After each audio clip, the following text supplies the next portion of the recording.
안녕하세요, 뉴스반장입니다.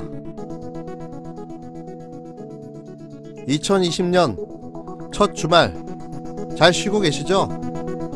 저도 재충전을 하며 평소에 못했던 여러가지 일들을 정리하고 있었는데요.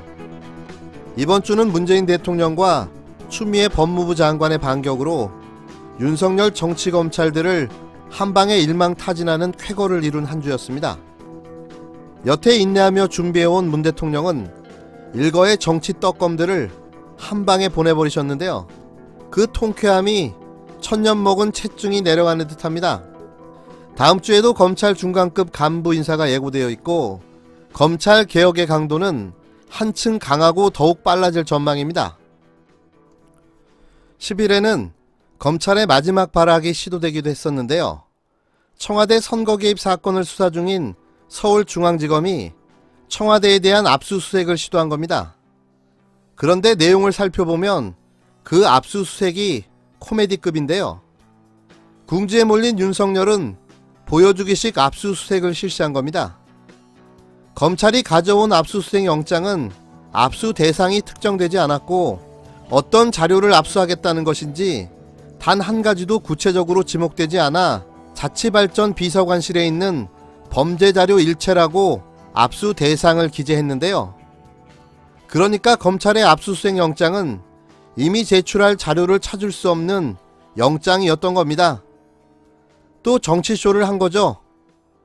벼랑 끝에 내몰린 검찰. 우리도 청와대를 압박할 수 있다는 언론 플레이용 압수수색 쇼를 벌인 거죠. 저는 피식하고 비웃음이 났는데요. 하는 짓이 어쩌면 그리 예측이 가능한지 모르겠습니다. 추미애 법무부 장관의 검찰 압박이 연일 계속되고 있습니다. 특별수사단을 구성할 때 법무부 장관의 사전 승인을 받을 것을 지시했고 윤석열 총장의 징계를 검토 중이라는 관측도 나왔습니다. 국회 본회의장에서 추 장관이 정책 보좌관에게 보낸 문자 메시지가 공개됐는데 지휘 감독 권한의 적절한 행사를 위해 징계 관련 법령을 찾아놓길 바란다는 내용이었습니다. 다만 징계 법률 검토 대상이 윤석열 총장이냐는 물음에 대해 법무부는 확인해줄 수 없다는 입장입니다. 엎친 데 덮친 격으로 법무부 장관에게 항명을 한 윤석열 검찰청장에 대한 징계 조치를 검토하라는 이낙연 총리의 지시. 하명을 받은 추미애 법무부 장관은 정광석과 같이 윤 청장의 징계 절차에 착수했는데요. 뭐 이건 너무나도 당연한 일이죠. 윤 청장은 권력에 취해 자신의 신분을 망각하고 있던 겁니다. 일개 청장 주제에 장관에게 항명을 하는 일을 벌인 건데요. 과연 어떤 징계를 받게 될지 주목됩니다. 감봉 3개월?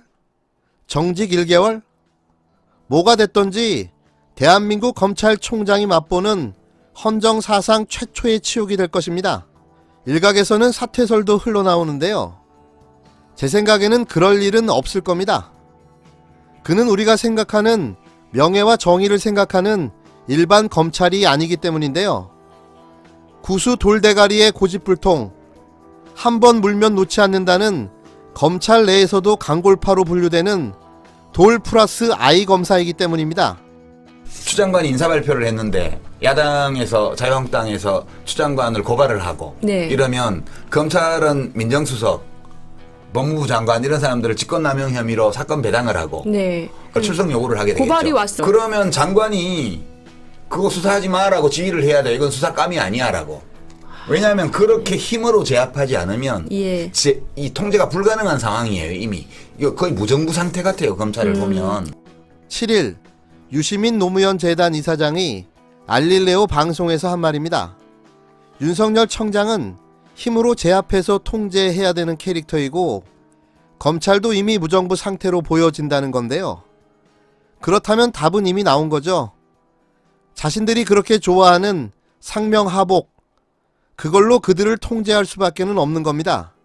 그래서 추미애 장관의 강도 높은 검찰개혁은 너무나도 당연한 수순인 거죠. 우리가 윤석열 검찰의 해체와 몰락을 지켜보고 있는 사이 여러가지 뉴스들이 묻혔는데요. 그 중에 제가 제일 예의주시해서 보는 뉴스 한 가지만 정리하겠습니다. 이쯤 되면 파렴치범이죠. 그 아버지의 그 아들, 바로 장제원 의원 아들 장용준 음주운전 사건, 일명 운전자 바꿔치기 사건인데요. 자유한국당 장제원 의원의 아들 장용준 씨가 음주운전을 하다 사고를 낸 뒤 운전자 바꿔치기를 한 혐의로 재판에 넘겨졌습니다. 사건이 발생한 지 넉 달 만인데 장 씨는 보험 사기까지 시도했던 것으로 뒤늦게 드러났습니다. 4개월 넘게 미제 사건으로 분류해 기소조차 안 하고 있던 사건이 언론 보도를 통해 보도되면서 급하게 불기소로 재판에 넘겨졌는데요.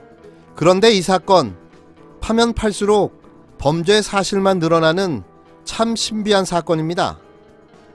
음주운전 사건을 낸 뒤 운전자 바꿔치기를 시도한 장제원 자유한국당 의원 아들 장용준이 사건 발생 넉 달 만에 재판에 넘겨졌습니다.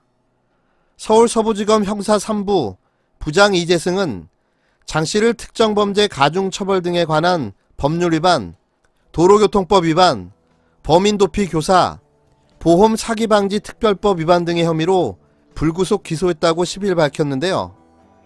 경찰이 지난 9월 기소 의견으로 검찰에 송치한 지 넉 달 만입니다.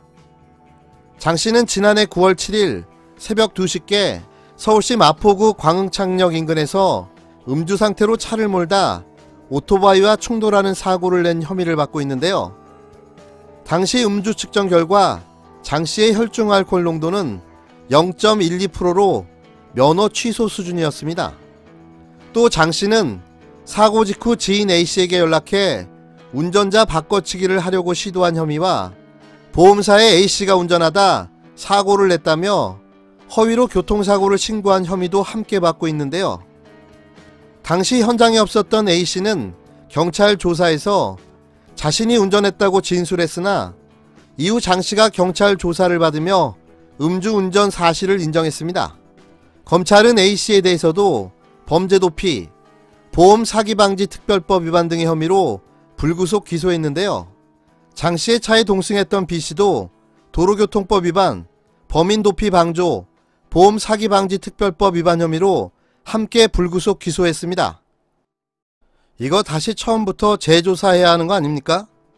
새롭게 드러난 보험 사기 혐의, 또 여기에 빠진 블랙박스 메모리 훼손, 그러니까 증거인멸 혐의까지 도대체 뭘 얼마나 봐줘야 하는 거죠?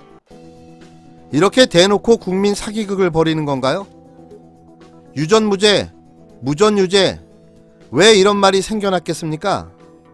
장제원 의원은 떳떳하다면 아들 음주운전 사건의 진상을 밝히기 위해서라도 재조사를 다시 받아야 할 것입니다. 이런 식의 아들 살리기는 또 다른 잠재적 범죄자를 양산하는 결과로 돌아올 텐데요.